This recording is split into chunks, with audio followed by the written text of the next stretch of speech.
The call came at 6:40 on a Tuesday evening. I was locking up the hardware store when my phone rang. My mother's name flashed on the screen.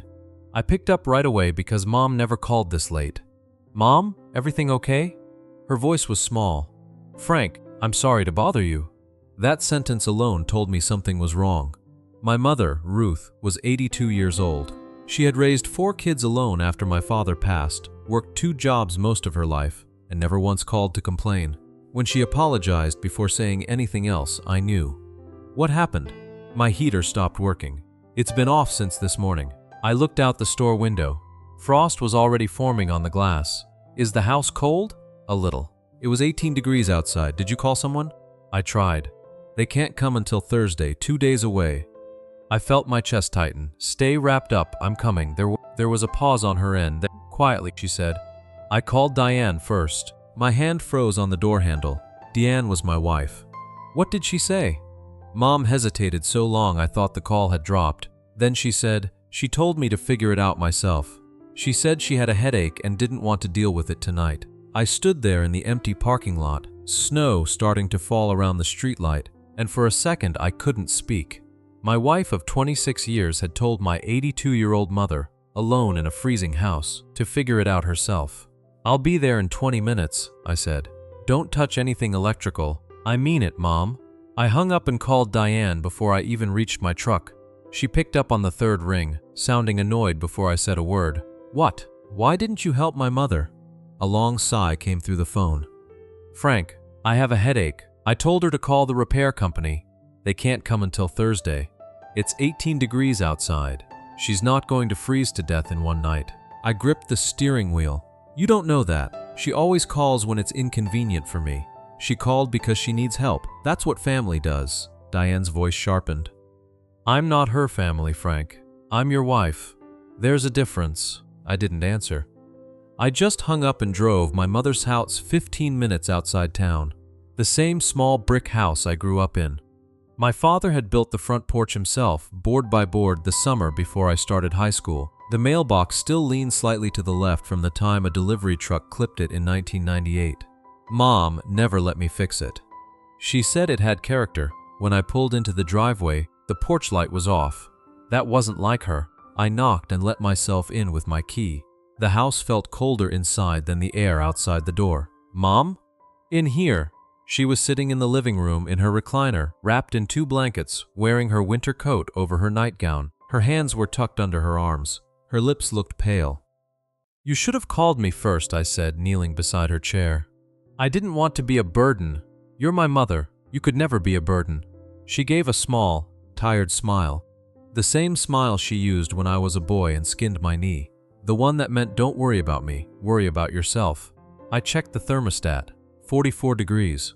I checked the small space heater in the corner. The cord looked frayed near the plug, the plastic slightly melted. "Did you plug this in?" I tried. It made a strange sound and then stopped. I unplugged it immediately. "Don't touch that again. Not ever." She nodded, watching me with the kind of quiet trust that made my chest ache. "Pack a bag," I told her. "You're staying with us tonight." Her eyes dropped to her lap. "I don't want to cause trouble with Diane." "There's no trouble. You're my mother." She sounded tired on the phone. I stood up straighter. "Mom, pack a bag." She went to her room slowly, one hand on the wall for balance. While she packed, I went down to the basement to check the furnace myself. I'd spent 30 years doing maintenance work at the hardware store, enough to know the basics, but not enough to trust myself with gas lines. The pilot light was out. There was a faint smell in the air that made my stomach turn. I shut off the gas line at the valve and called the fire department just to be safe. 2 firefighters arrived within 15 minutes. They walked through the house, opened a few windows despite the cold, and one of them, a young guy named Cole, looked at my mother's coat and then at me. "She shouldn't stay here tonight," he said quietly. "Not until this is fixed properly." "She won't," I said. "I'm taking her home with me." Cole nodded, glancing toward the basement stairs. "Good thing you caught it. Another few hours and this could have gotten serious." Those words stuck with me the whole drive back to my house. Another few hours. My mother sat in the passenger seat with her hands folded in her lap, staring out the window at the snow. She had packed one small suitcase, a nightgown, her blood pressure medicine, and an old photograph of her and my father from 1985, the two of them standing in front of this same house, young and laughing. "You brought the picture," I said. "I don't sleep well without it near me." I didn't say anything else. I just drove, watching the road disappear under fresh snow, thinking about the woman who raised me alone after Dad died, who never asked for anything, who had just spent an evening freezing in her own home because my wife didn't want to be inconvenienced. When we pulled into my driveway, the kitchen light was on. Diane was standing at the counter with a glass of wine, still in her sweatpants, watching TV on the small kitchen screen. She looked up when we walked in. Her eyes moved from me to my mother to the suitcase in my hand. "She's staying here?" she asked. "Until the furnace is fixed." Diane set her wine glass down harder than necessary. "We should have talked about this first." There was nothing to talk about, Diane. My mother had no heat and a gas leak. My mother stood quietly behind me, small and still, holding her purse against her chest like she was trying to take up less space in the room. "I can sleep on the couch," she offered softly. "I don't need much." Diane crossed her arms. "The guest room is full of my things right now. I haven't had time to clear it." "I'll clear it," I said.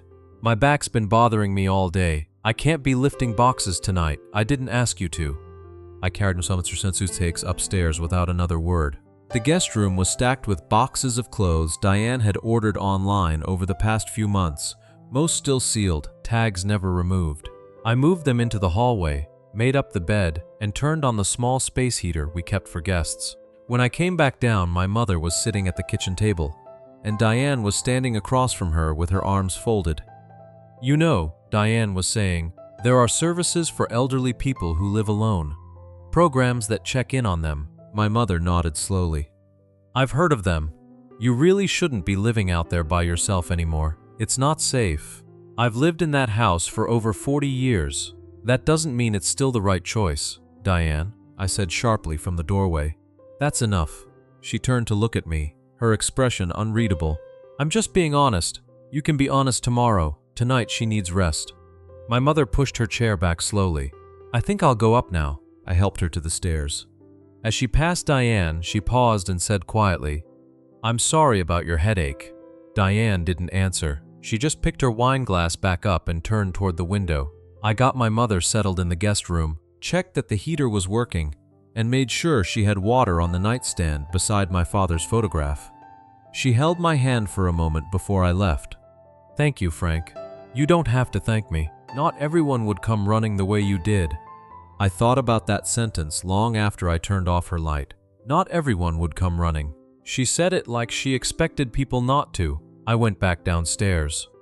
Diane was still in the kitchen, rinsing her glass in the sink, not looking at me. "We need to talk," I said. "Not tonight, Frank. I'm exhausted. You told my 82-year-old mother to figure it out herself. She could have died in that house." Diane turned off the faucet and finally looked at me. Her face was calm, almost too calm, in a way that didn't match the moment at all. "She didn't die, Frank," she said. "She's fine. Can we please stop making this bigger than it is?" I stared at her, searching for something. Worry, guilt, even irritation that made sense. I found none of it, just a strange, flat stillness in her eyes, like she was waiting for the conversation to end so she could move on to something else entirely. That was the moment something shifted in me. Not anger, exactly. Something quieter and colder. I slept on the couch that night. Around midnight, I heard soft footsteps on the stairs. My mother stood at the bottom, wrapped in a robe, unable to sleep. "Can't rest?" I asked, sitting up. She shook her head and lowered herself into the chair across from me. For a long moment, neither of us spoke. Then she said something I wasn't ready for. "Frank, there's something I need to tell you. About Diane." I sat up straighter. "What is it?" My mother looked toward the dark hallway, then back at me, her hands trembling slightly in her lap. "She came to see me last week, while you were at work." A cold feeling settled in my chest. "You never mentioned that." I didn't think it mattered at the time. She paused, choosing her words carefully. "She was asking questions, Frank, about the house, about your father's life insurance." I felt my stomach drop. What kind of questions? My mother's eyes met mine, and for the first time that night, I saw real fear in them. She wanted to know if I'd changed my will. I didn't sleep after that. I sat across from my mother until almost 2 in the morning, asking questions she could barely answer. She said Diane had shown up unannounced on a Wednesday afternoon, brought a casserole dish as an excuse, and stayed for almost an hour asking about the house, the land behind it, and whether Mom had ever updated her will since Dad passed. I told her I hadn't thought about it, my mother said. She seemed disappointed. Disappointed how? She said it would be smart to get things in order. For everyone's sake. I sat with that sentence for a long time after she went back to bed. For everyone's sake. Diane had never once asked me about my mother's finances, not in 26 years of marriage. And now, out of nowhere, she was driving out to ask my 82-year-old mother about a will and a life insurance policy Dad had taken out back in 1979. I didn't confront Diane that night. My mother asked me not to. Let it wait until morning, she said. I don't want you two fighting because of me. So I waited. But I didn't forget. Morning came gray and quiet. My mother stayed upstairs resting while I called a heating company I trusted and arranged for someone to inspect the furnace and gas line at her house that afternoon. Diane came down around 9, dressed for work, acting like the night before hadn't happened. I have a showing this morning, she said, pouring coffee. She'd been a real estate agent for almost 15 years, successful, well-liked in town, always put together.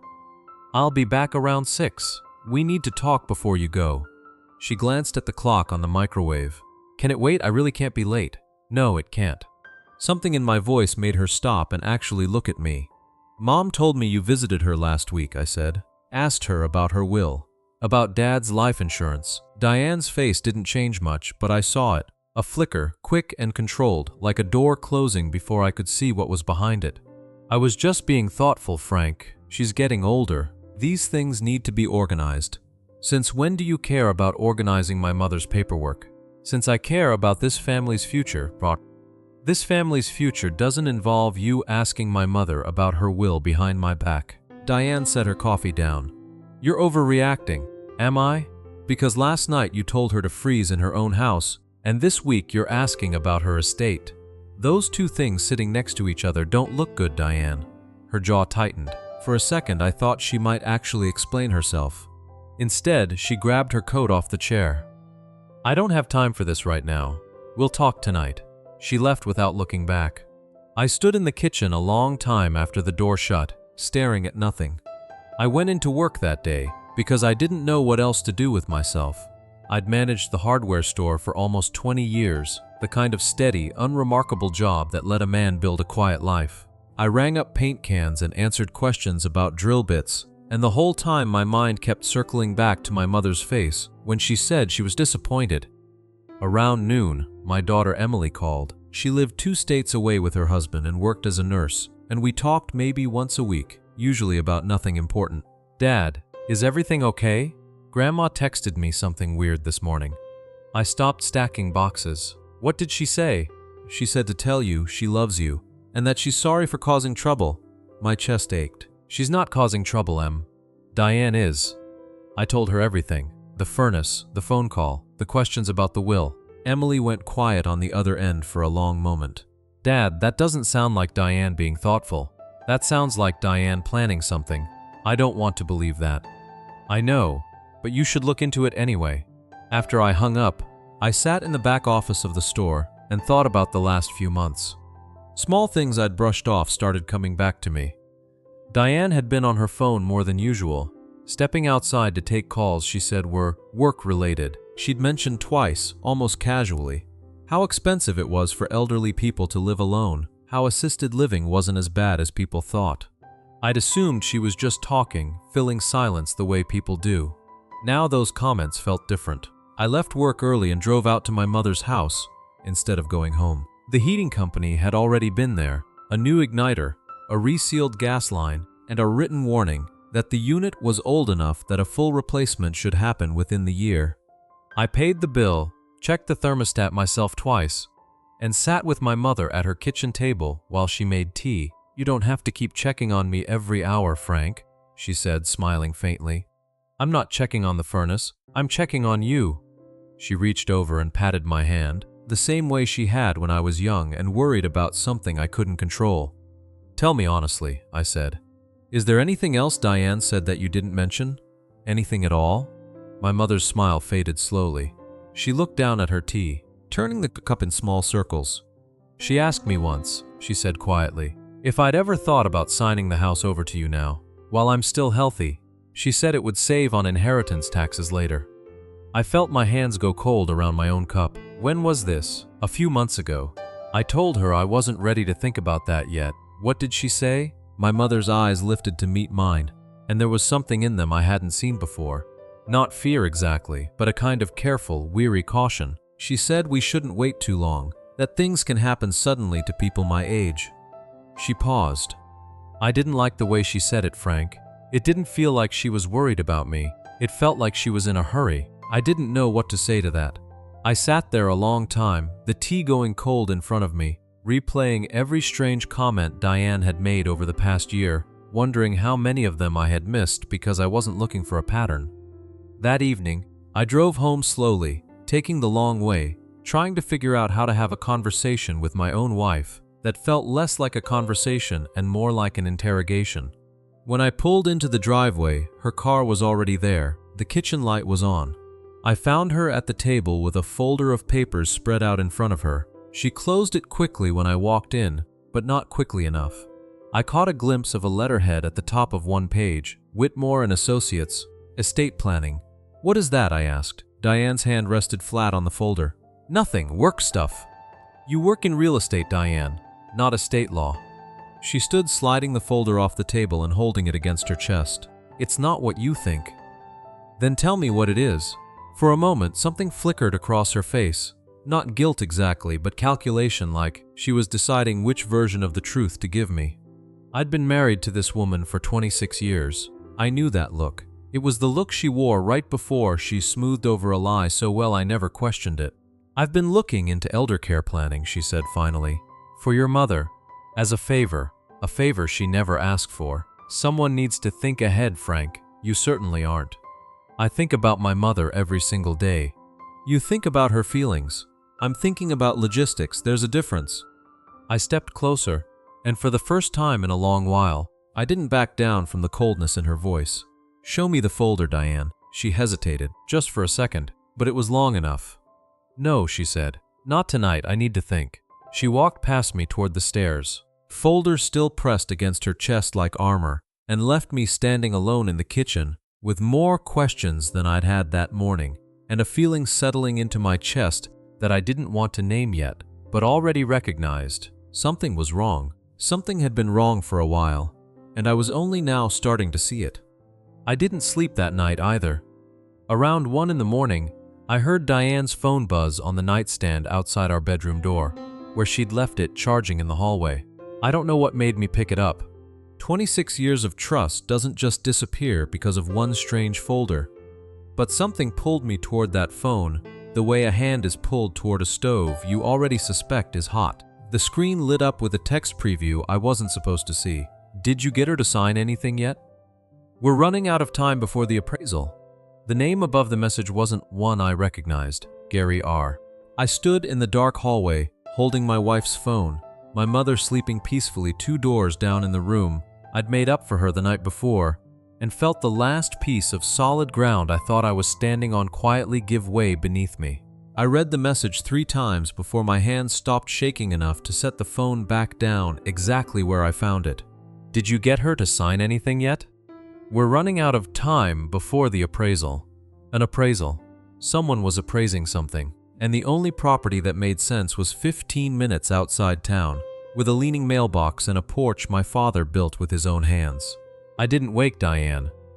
I didn't trust myself to look at her without saying something I couldn't take back before I understood what I was actually looking at. I went back downstairs, sat in the dark kitchen, and waited for morning like a man waiting outside an operating room. She came down at 7, dressed for work again, moving through her routine like nothing in the world had shifted. Coffee, toast, a glance at her phone. You're up early, she said, not really looking at me. Who's Gary R? Her hand stopped halfway to her cup. It was small, barely a hesitation, but I saw it. 26 years teaches you to see things like that. A client, she said. Why? What appraisal is he running out of time on? Diane's eyes lifted slowly to mine, and I watched her calculate, the same way she had over the folder 2 nights before. Were you going through my phone, Frank? It buzzed in the hallway. I saw the screen. I didn't have to go looking. That's still an invasion of privacy. Don't do that. Don't turn this around on me. Who is he? And what does he want with my mother's house? The silence that followed was long enough that I knew before she said a single word that whatever came next would not be the truth. Not the whole truth, anyway. Gary is a broker, she said finally. He works with a development group. They've been buying land out past the old Orchard Road for a new housing project. My stomach turned over. My mother's land. Her property backs right up to it, Frank. It's worth a lot more than either of you realize. So you've been talking to a land developer about my mother's house without telling either of us. I was exploring options. Options for who? Diane set her cup down. For the first time that morning, something like anger flashed across her face. Not guilt, not shame, just irritation that I was making this difficult. For us, Frank, for our future. Do you know what that land could be worth if she sold even half of it? We could retire early. We could finally do the things we've always talked about. She's not selling anything. She's never once mentioned wanting to sell. She doesn't have to want to. She has to be convinced it's the smart thing to do. I stared at my wife, a woman I had built an entire life with, and felt like I was looking at a stranger wearing her face. You've been trying to convince my 82-year-old mother to sell my father's house. I've been trying to secure our future by manipulating her, by being practical, which is more than I can say for you. I asked her to leave for work. I needed her out of the house before I said something that couldn't be unsaid. She left without another word, without even glancing at me, like the conversation had cost her nothing at all. I drove straight to my mother's house that morning instead of going to the store. She was in the kitchen when I arrived, humming quietly to an old radio station, and the ordinary peacefulness of it made what I had to tell her feel even worse. Mom, I need to ask you something, and I need you to be completely honest with me. She turned the radio down. Of course. Has anyone approached you about selling this property? A developer, maybe. Someone named Gary? My mother's face changed slowly, like watching a cloud move across the sun. She sat down at the table, folding her hands in front of her the way she did when she was gathering courage to say something difficult. A man came by about 3 weeks ago, she said. He said he was with a real estate group. He asked if I'd ever considered selling. I told him no, and he left a card. Do you still have it? She went to the drawer by the phone and pulled out a business card, slightly worn at the edges. Gary Reyes, Pinewood Development Group. Same name. Same man. Did he say how he found you? I asked. Or why he thought you'd be interested? My brow furrowed as she tried to remember. He said someone in the family had mentioned I might be open to discussing it. I assumed he meant you, Frank. I didn't think much of it. The room felt smaller suddenly, colder, even with the heat running properly for the first time in days. It wasn't me, I said quietly. I told her everything then. The folder, the text message, the conversation that morning. I watched my mother's face go through disbelief, then hurt, then something quieter and more painful to witness. The look of a woman realizing that the person she'd welcomed into this family for over 2 decades had been working against her the entire time. Why would she do this? My mother asked, her voice barely above a whisper. What did I ever do to her? Nothing, Mom. This isn't about you, it's about money. She was quiet for a long moment, staring at the business card in her hands. Like it might explain something the words couldn't. Your father built every board of this house himself, she finally said. I raised all 4 of you at this table. I don't care what that land is worth. I am not selling it. I know. Does she know that? Has she asked me directly? I don't think she was planning to ask. I think she was planning to convince you slowly until it didn't feel like a decision anymore. My mother's hands trembled slightly as she set the card down. That's a cruel thing to do to a person. I know, Mom. I'm sorry. I should have seen this sooner. You didn't do this, Frank. You don't need to apologize for someone else's choices. But I felt the weight of it anyway. 26 years of marriage, and I hadn't noticed the slow accumulation of small lies until they'd built into something this large. I thought about every casual comment Diane had made over the past year about assisted living, about elderly people being a burden, about being practical. None of it had been idle conversation. It had all been preparation. I stayed with my mother most of the day, helping her with small chores around the house, neither of us saying much. Around 4, she asked me to sit with her, and she told me something I hadn't known before. "Your father and I almost lost this house once," she said.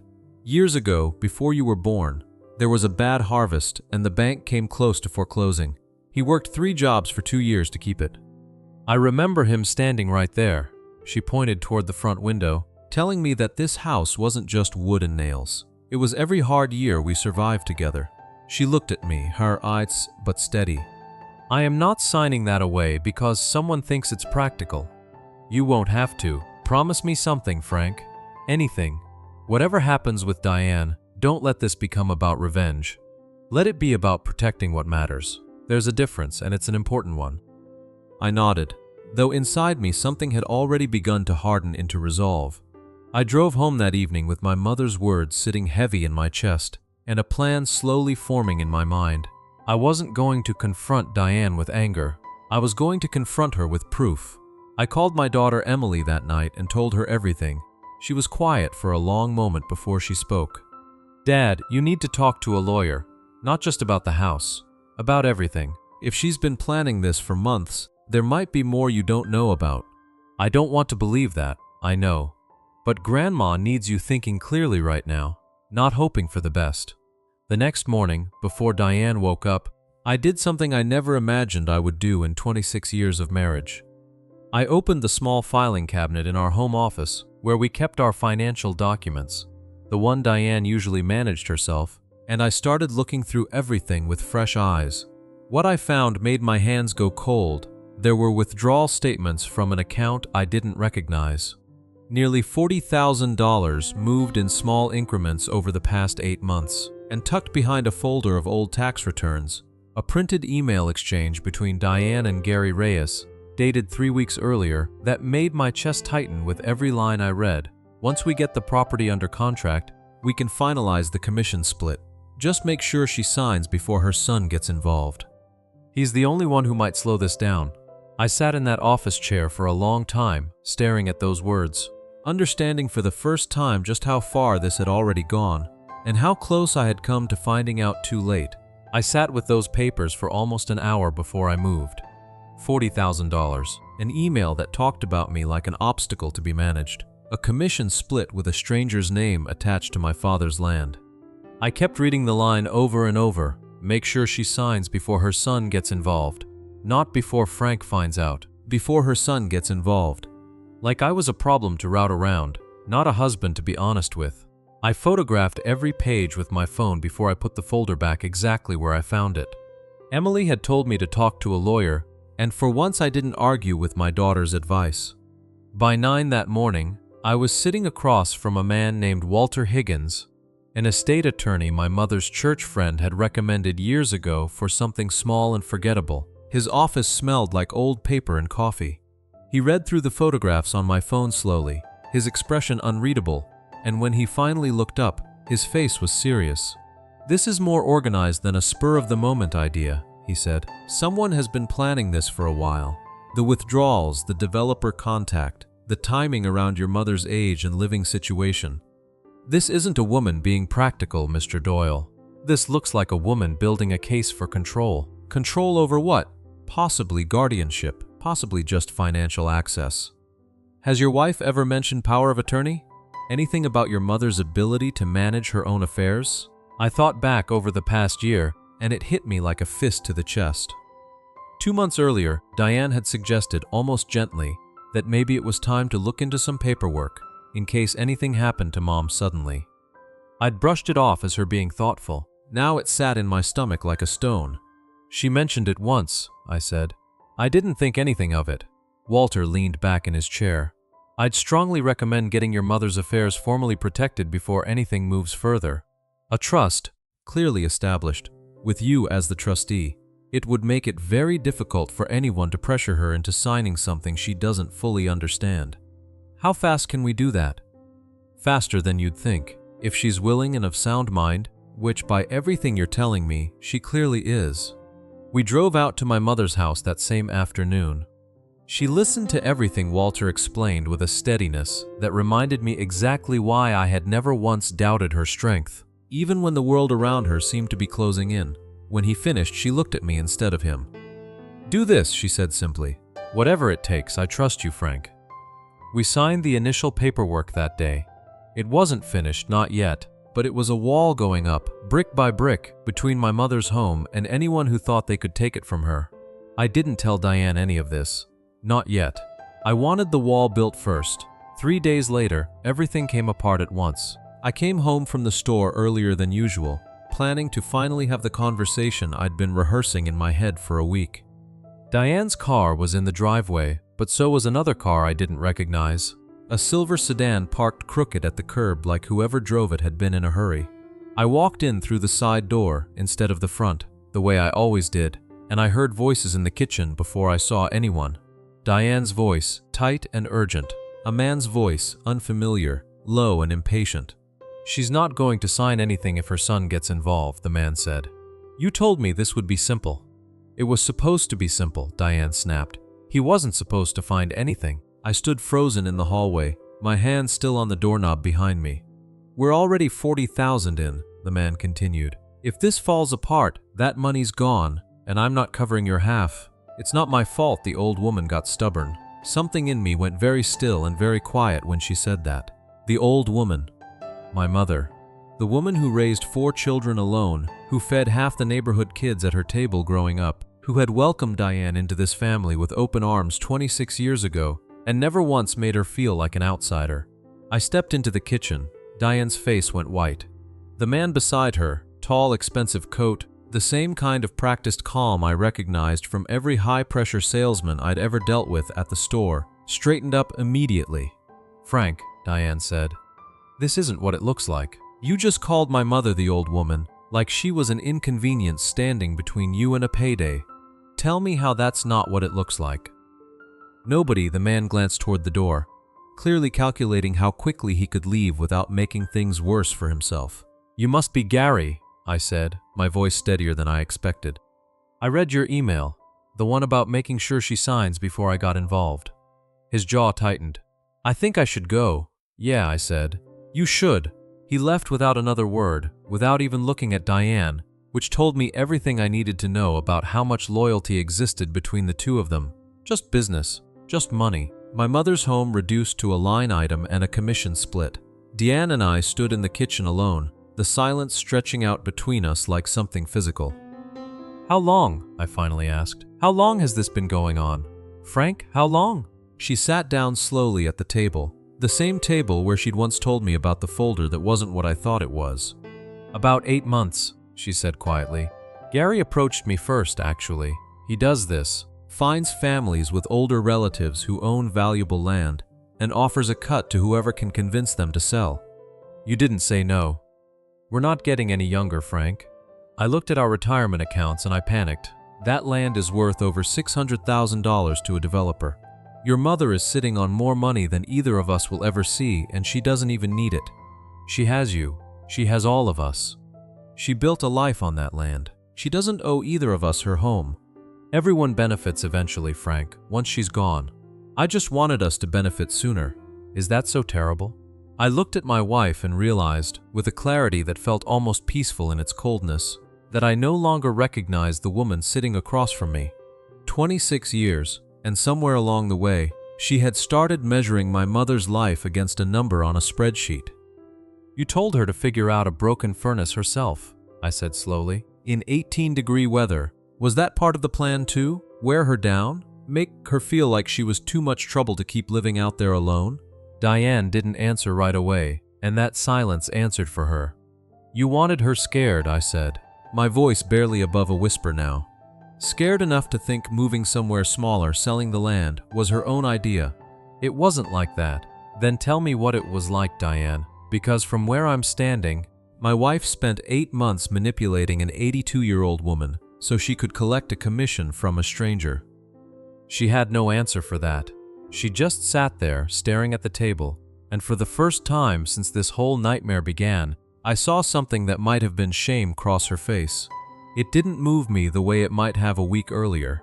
"The trust is already being finalized," I told her. "My mother's property is protected. You and Gary wasted 8 months on nothing." Her head snapped up. "You went behind my back. You went behind hers first and mine." I walked out of the kitchen and up to the guest room where my mother's small suitcase from that first cold night still sat folded in the closet, untouched since I'd moved her back home once the furnace was repaired.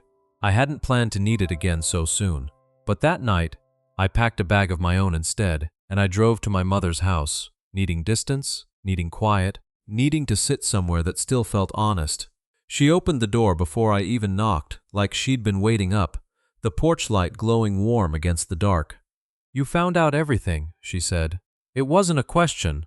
I found out everything." She stepped aside to let me in, and as I crossed the threshold into the house my father built, the same house Diane and a stranger had spent months trying to take from her, my mother placed a steady hand on my arm. "Whatever happens now," she said quietly, "we face it together, the way this family always has." I nodded, and for the first time in over a week, some of the weight in my chest began to ease, replaced by something firmer, not anger anymore. Resolve because the wall was built, the trust was signed, and whatever came next, my mother's home, and everything it had cost my father to keep it, was finally, completely safe. But as I sat down across from her at the kitchen table that night, my phone buzzed once in my pocket, a text from an unknown number. "Tell your wife I want my 40,000 back. Or I start telling people things she'd rather keep quiet." I read the message twice before I set the phone face down on the table. My mother must have seen something shift in my expression, because she reached over and touched my hand. "What is it?"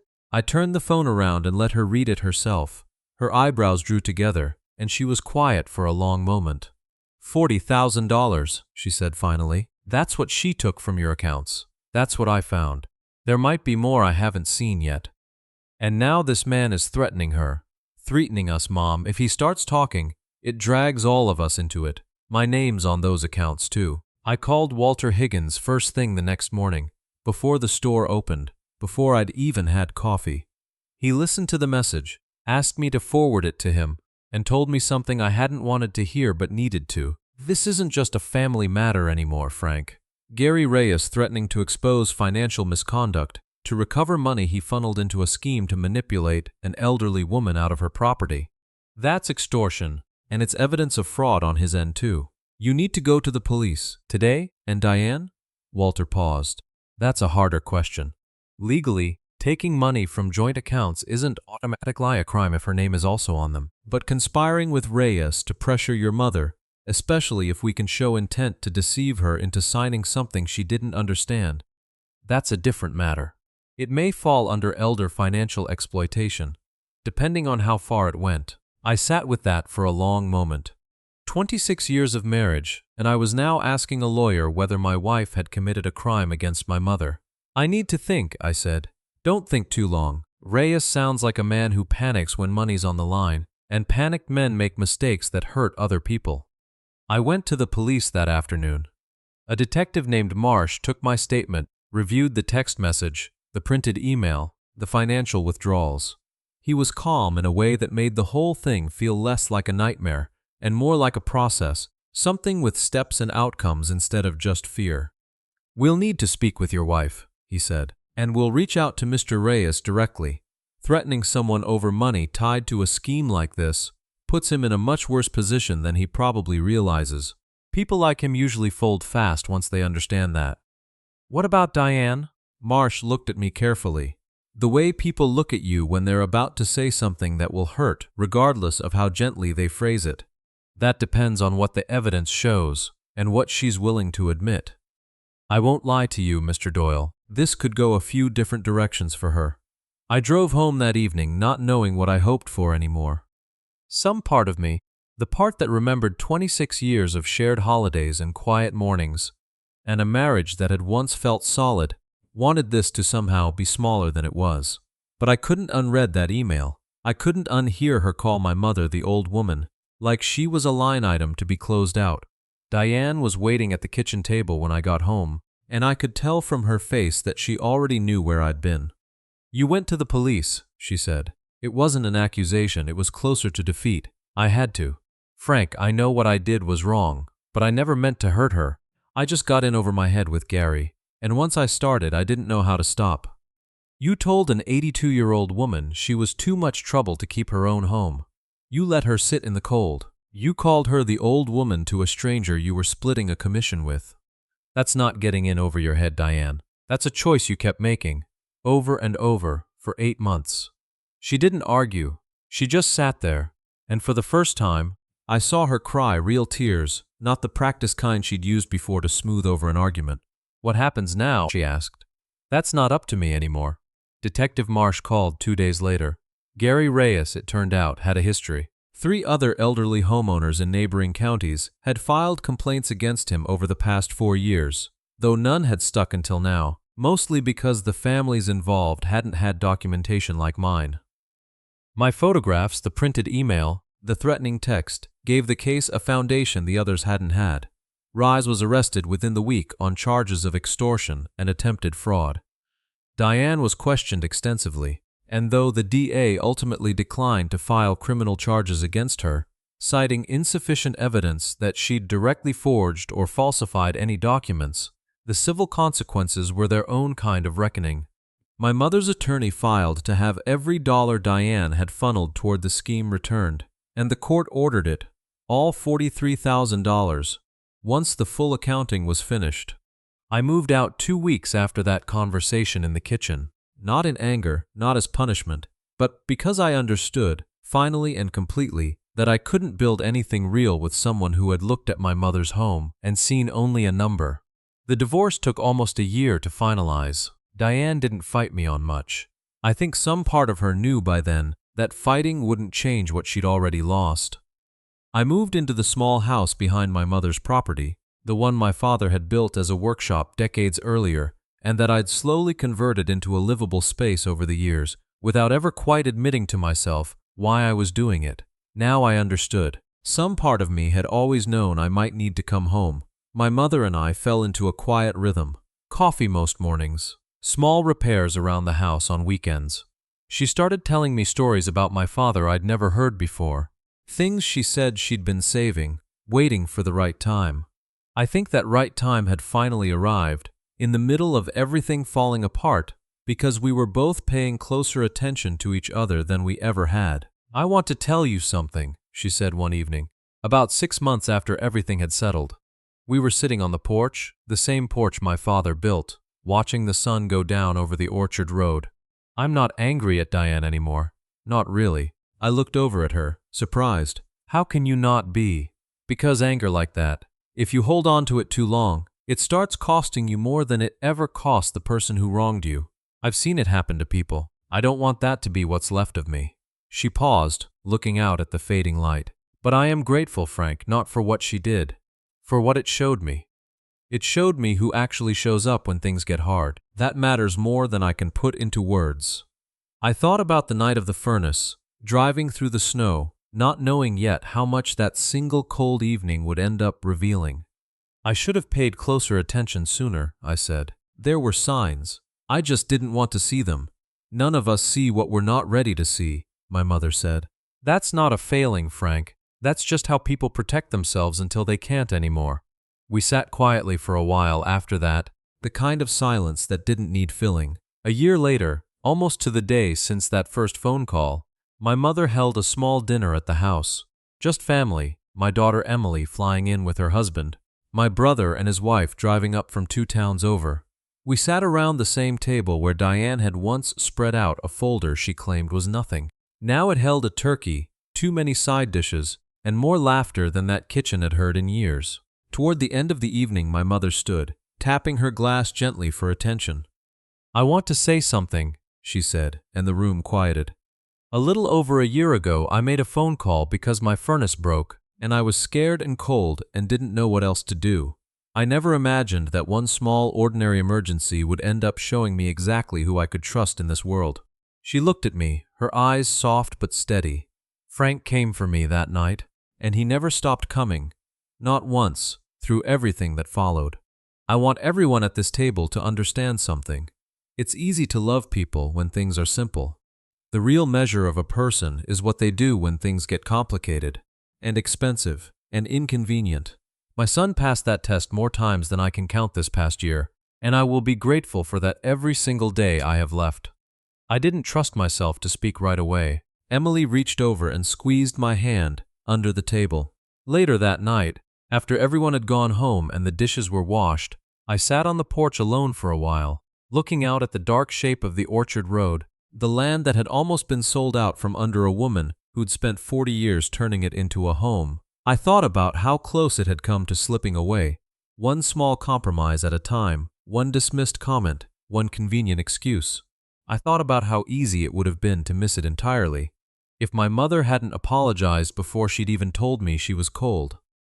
If I hadn't heard that small hesitation in her voice and known, immediately, that something was wrong. I learned something that year I don't think I'll ever forget.